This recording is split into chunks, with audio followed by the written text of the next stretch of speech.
Hello guys, welcome to back my YouTube channel. मैं doctor Rajesh Kumar Tiwari आज फिर उपस्थित हुआ हूँ एक नए टॉपिक के साथ। आज का टॉपिक है force between plates of a charged parallel plate capacitor. तो ये हेडिंग है आज की, force between plates of a charged parallel plate capacitor.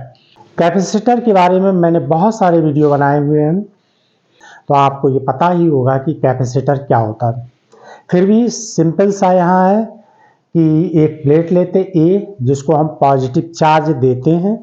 इस पॉजिटिव चार्ज की वजह से, यानी ड्यू टू इंडक्शन, सामने वाली प्लेट के दो सरफेस होंगे, तो इनसाइड सरफेस पे नेगेटिव चार्ज हो जाएगा, यानी इंड्यूस हो जाएगी प्लेट, और जो उसका आउटर सरफेस होगा वहाँ पर पॉजिटिव चार्ज होंगे इस तरीके से, और ये पॉजिटिव चार्ज होंगे जो कैसे हो जाएंगे, ग्राउंड में चले जाएंगे, क्योंकि उसको ग्राउंड से कनेक्ट कर देते हैं, जिसकी वजह से पॉजिटिव चार्ज क्या होंगे, ग्राउंड में मूव कर जाएंगे। क्लियर है?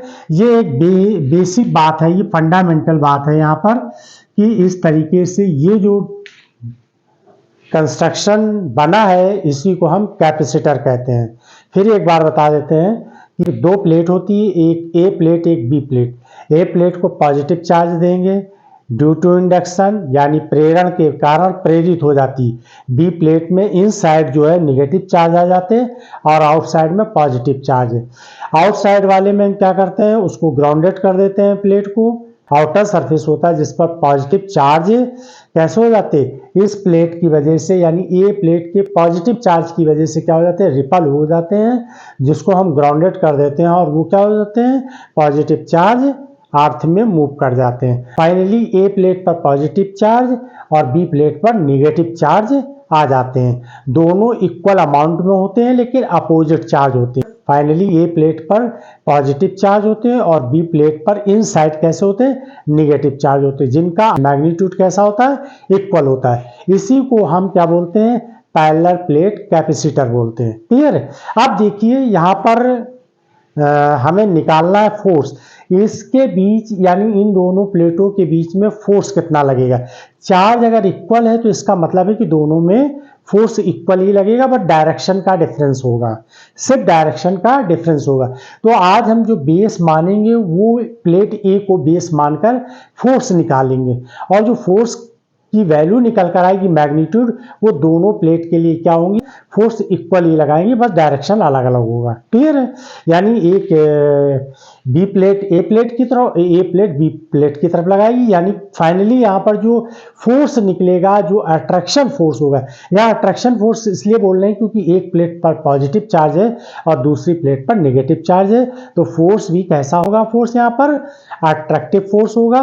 और इसी के साथ हम ये भी देखेंगे कि एक प्लेट दूसरी प्लेट पर कितना प्रेशर लगा रही है। क्लियर है? तो आज हम फोर्स और प्रेशर का डेरिवेशन ड्राइव करते हैं। Consider a simple parallel plate capacitor such as figure, यानी कि फिगर में जैसा आपको दिखाई दे रहा है। If it appears reasonable since one plate is positively charged and second plate is negatively charged, that there should be a force of attraction। यानी ये पॉइंट इंपॉर्टेंट है यहाँ पर, क्योंकि एक प्लेट पॉजिटिव है एक प्लेट नेगेटिव है, तो इनके बीच में जो फोर्स लगेगा वो कैसा होगा, अट्रैक्शन फोर्स होगा between plates tending to pull each other, यानी एक दूसरे को ये क्या करेंगी, खींचेंगी। यानी बी वाली प्लेट ए को खींचेगी अपनी ओर और ए वाली बी को अपनी ओर पुल करेगी। क्लियर है? चार्ज डेंसिटी इक्वल टू क्या होता है, charge density equal to Q by A. Q by A, Q क्या है, चार्ज है, प्लेटों का चार्ज है, कितना है, क्यू बाई ए। क्या है, प्लेट का एरिया, चाहे हम प्लेट ए लें चाहे प्लेट बी लें, दोनों का एरिया ए ही होगा, और चार्ज भी क्यू होगा। एक पर पॉजिटिव चार्ज होगा और एक पर नेगेटिव चार्ज होगा। क्लियर है? अब देखिए, electric field produced due to each charged plate. अगर हम एक प्लेट की बात करें कि एक प्लेट के बीच में इलेक्ट्रिक फील्ड क्या होता है, तो according to Gauss law, according to Gauss law, क्योंकि गॉस लॉ से ही प्रूव किया गया है। वहां पर आपको याद होगा कि गॉस लॉ की हेल्प से इलेक्ट्रिक फील्ड फाइंड करते एक इनफाइनाइट साइज की प्लेट का। क्लियर है? तो उसका इलेक्ट्रिक फील्ड क्या होगा, यानी एक हम प्लेट की बात कर रहे हैं, एक प्लेट की बात करें, और चाहे हम प्लेट ए लें चाहे प्लेट बी लें, क्लियर है, केवल डायरेक्शन डिफरेंट होगा और कुछ नहीं, क्योंकि एक पे नेगेटिव चार्ज एक पे पॉजिटिव चार्ज।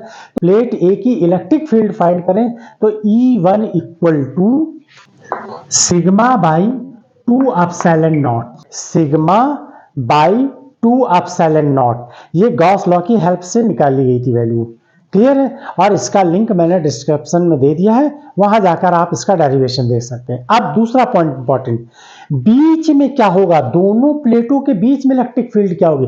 अभी तो एक प्लेट की हमने निकाली, चाहे हम ए प्लेट की इलेक्ट्रिक फील्ड निकालें चाहे बी प्लेट की इलेक्ट्रिक फील्ड निकालें, जिसकी वैल्यू क्या आएगी, सिग्मा अपॉन 2 एप्सिलॉन नॉट। अब हम इसके बीच की इलेक्ट्रिक फील्ड निकालें तो इसके बीच की जो इलेक्ट्रिक फील्ड होगी वो कैसी होगी, इन दोनों का सम होगा, इन दोनों का सम होगा। क्योंकि देखिए पॉजिटिव की वजह से इलेक्ट्रिक फील्ड का डायरेक्शन कैसा होता है, आउटवर्ड होता है, निगेटिव क्या कैसा होता है, इनवर्ड होता है, तो दोनों का डायरेक्शन तो सेम ही हो जाएगा। देखिए इस प्लेट की वजह से इलेक्ट्रिक फील्ड का डायरेक्शन कैसा होगा, आउटवर्ड होगा, प्लेट के आउटवर्ड होगा। तो देखिए इसका E1 ये, और इस नेगेटिव चार्ज की वजह से कैसा होगा, इनवर्ड होगा। देखिए पॉजिटिव चार्ज की वजह से E1 की वैल्यू जो आएगी वो आउटवर्ड डायरेक्शन की होगी, और नेगेटिव चार्ज की वजह से कैसा होगा, इनवर्ड होगा, यानी ऐसे होगा।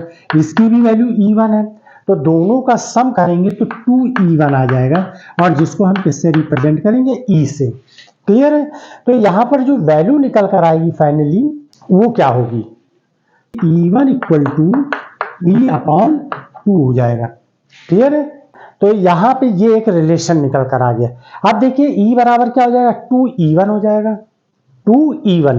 तो यहां पर पुट कर दीजिए 2E1, और E1 की वैल्यू देखिए क्या लिखा है, सिग्मा अपॉन 2 एप्सिलॉन नॉट, यहां वैल्यू पुट कर दीजिए, 2 की जगह 2 लिखिए, E1 की वैल्यू पुट कर दीजिए सिग्मा अपॉन 2 एप्सिलॉन नॉट, 2 से 2 कैंसिल हो गया, तो E इक्वल टू हो जाएगा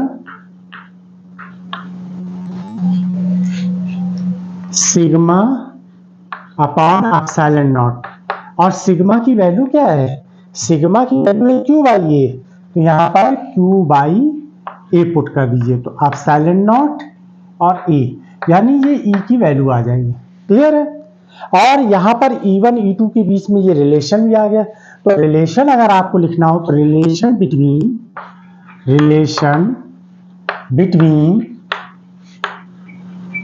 E एंड E1, तो E1 बराबर कितना हो जाएगा, E1 इक्वल टू हो जाएगा E अपॉन 2। क्लियर है? यहां तक बात समझ में आ गई। यानी हमने E1 E2 के बीच में, यानी ईच प्लेट की इलेक्ट्रिक फील्ड फाइंड कर ली, प्लेटों के बीच की इलेक्ट्रिक फील्ड फाइंड कर ली। देखिए यहाँ दो तरीके की इलेक्ट्रिक फील्ड है, एक हमने प्लेट की यानी कि प्लेट की इलेक्ट्रिक फील्ड फाइंड कर ली, दूसरी दोनों प्लेटों के बीच में कितनी इलेक्ट्रिक फील्ड है, दोनों प्लेटों के बीच में इलेक्ट्रिक फील्ड कितनी ई से रिप्रेजेंट कर रहे हैं। अब देखिए इस पर पॉजिटिव चार्ज है, इस पॉजिटिव चार्ज की वजह से इस प्लेट पर फोर्स कितना लगेगा, ये पॉजिटिव चार्ज है ना प्लेट ए, और प्लेट बी कितनी नेगेटिव चार्ज, तो ये एक दूसरे को अपनी ओर खींचेंगे तो इनके बीच में एक अट्रैक्शन फोर्स लगेगा। तो E1 प्लेट पर Q चार्ज की वजह से कितना फोर्स लगेगा, भाई ये इसकी फील्ड E1 है, चाहे हम इसकी फील्ड बोल दें चाहे इसकी, दोनों प्लेटों की E1 और E1 ही है, चाहे इस प्लेट की बात करें चाहे इस प्लेट की बात करें, दोनों की फील्ड सेम है। अब अगर हम इस प्लेट को ये मान लें कि ये एक प्लेट है जिस पर पॉजिटिव चार्ज है, वो प्लेट कैसी नेगेटिव चार्ज उस पर रखा हुआ है, तो इस इलेक्ट्रिक फील्ड और उस चार्ज की वजह से, और प्लेट ए की इलेक्ट्रिक फील्ड ले लें और बी का हम क्या ले लें, चार्ज ले लें, तो इनके बीच में फोर्स कितना लगेगा, यानी अट्रैक्शन फोर्स। अट्रैक्शन फोर्स कितना होगा, आप ध्यान दीजिए, the force of attraction on other plate due to E1 electric field. मैंने आपको बताया E1 इलेक्ट्रिक फील्ड ए प्लेट की भी है और बी प्लेट की भी है। तो अगर आप इसे इवन इलेक्ट्रिक फील्ड मान लें तो चार्ज क्या हो जाएगा, इसका बी प्लेट का ले लेंगे। अगर हम बी प्लेट को इवन इलेक्ट्रिक फील्ड मान लें तो चार्ज हम किसका ले लेंगे, ए प्लेट का। तो यहां पर फोर्स जो अट्रैक्शन फोर्स होगा F equal to E1Q। Force बराबर क्या होता है, E1 इंटू चार्ज के। E1 की वैल्यू क्या है, ये देखिए E1 की वैल्यू क्या है, ये निकाली है मैंने, E/2Q। और E की वैल्यू क्या है, E की वैल्यू ये है, E की वैल्यू यहां पुट कर दीजिए। तो E की वैल्यू जब यहां पर पुट कर देंगे तो क्या हो जाएगा, Q/ε0E, और ये Q दिया हुआ है और यहां पर ये 2 लिखा है, 2 भी लिख दीजिए। तो फाइनल रिजल्ट क्या आ जाएगा, Q²/2ε0E, यानी ये F फोर्स की वैल्यू निकल कर आ जाएगी। फोर्स की वैल्यू क्या आ जाएगी, F इक्वल टू Q²/2ε0E। दोनों प्लेटों के बीच जो अट्रैक्शन फोर्स लग रहा है, यानी ईच अदर, दोनों एक दूसरे के ऊपर अट्रैक्शन फोर्स लगाएंगे ना, तो F इक्वल टू क्या आ जाएगा, Q²/2ε0E। अब ये देख लेते हैं कि ये एक प्लेट दूसरे प्लेट पर प्रेशर कितना लगा रही है। हम प्रेशर भी निकाल सकते हैं इसकी हेल्प से। तो देखिए प्रेशर इक्वल टू क्या होता है, डेफिनेशन, पर यूनिट एरिया पर जो फोर्स लगता है, पर यूनिट एरिया पे जो फोर्स लगता है उसे हम क्या कहते हैं, प्रेशर कहते हैं। क्लियर है ना। तो यानी इस फोर्स में एरिया से डिवाइड कर दें, यानी प्लेट के एरिया से यहां डिवाइड कर दें तो हमें प्रेशर पता चल जाएगा। But force per unit area is pressure. अब प्रेशर इक्वल टू क्या हो जाएगा, P equal to F/A। Clear है। और F की वैल्यू ये है Q²/2ε0E। एक रिजल्ट ये हो गया। जैसा रिजल्ट का रिक्वायरमेंट हो उसी हिसाब से, या न्यूमेरिकल में जो वैल्यू गिवन हो उसके हिसाब से यहां वैल्यू पुट कर देंगे। तो एक फार्मूला ये निकल कर आ गया, एक फार्मूला चार्ज के फॉर्म में आ गया। अब अगर हम इसको इलेक्ट्रिक फील्ड के फॉर्म में निकालें, किसके फॉर्म में निकालें, इलेक्ट्रिक फील्ड में। अच्छा यहां ध्यान दीजिए, यहां पर ये ए और ये ए स्क्वायर हो जाएगा, ये ए और ये स्क्वायर है। अब यहां पर इंपॉर्टेंट पॉइंट ये है कि हमें न्यूमेरिकल दिया जाता है, मान लीजिए कोई, तो न्यूमेरिकल में गिवन वैल्यू क्या है उसके अकॉर्डिंग से ये फार्मूला चेंज भी हो सकता है। तो आप देखिए चेंज फार्मूला क्या हो सकता है, यहां पर ध्यान दीजिए E बराबर क्या दिया हुआ है, E इक्वल टू क्या दिया है, Q/ε0E। तो हम क्या करें, Q/A की जगह पे वैल्यू पुट कर दें, यानी ε0 को यहां ले जाएं, ε0 को यहां मल्टीप्लाई कर दें। तो Q/A जो यहां लिखा हुआ है, Q/A की जगह यानी Q/A² लिखा है ना, Q²A² लिखा है ना, यहां पर ये वैल्यू पुट कर दें। देखिए ये क्या दिया है, E इक्वल टू Q/ε0A लिखा हुआ है। तो यहां ε0 ऐसे लिख दीजिए, ε0E Q/A। अब ये Q/A की वैल्यू यहां पर Q/A लिखा है कि नहीं, इस जगह पुट कर दीजिए। तो प्रेशर इक्वल टू क्या आ जाएगा, P इक्वल टू Q/A की जगह पर ε0E, तो स्क्वायर में आ जाए ε0² E² अपॉन 2ε0। ε0 से एक पावर ये कैंसिल हो जाएगी इसके, तो फाइनली रिजल्ट आ जाएगा ε0E² अपॉन 2। तो ये प्रेशर आ जाएगा, यानी इतने प्रेशर से ये एक दूसरे को क्या करेंगे, पुल करेंगे, यानी खींचेंगे अपनी ओर। क्लियर है। तो P equal to ε0E² upon 2। एक फार्मूला ये हो गया, एक फार्मूला ये हो गया, यानी ये प्रेशर के दो फार्मूले हो गए, और ये फोर्स का फार्मूला हो गया F इक्वल टू Q²/2ε0E। आप इसका स्क्रीनशॉट ले लीजिए। आई होप कि आप लोगों को समझ में आया होगा। Thanks for watch my video.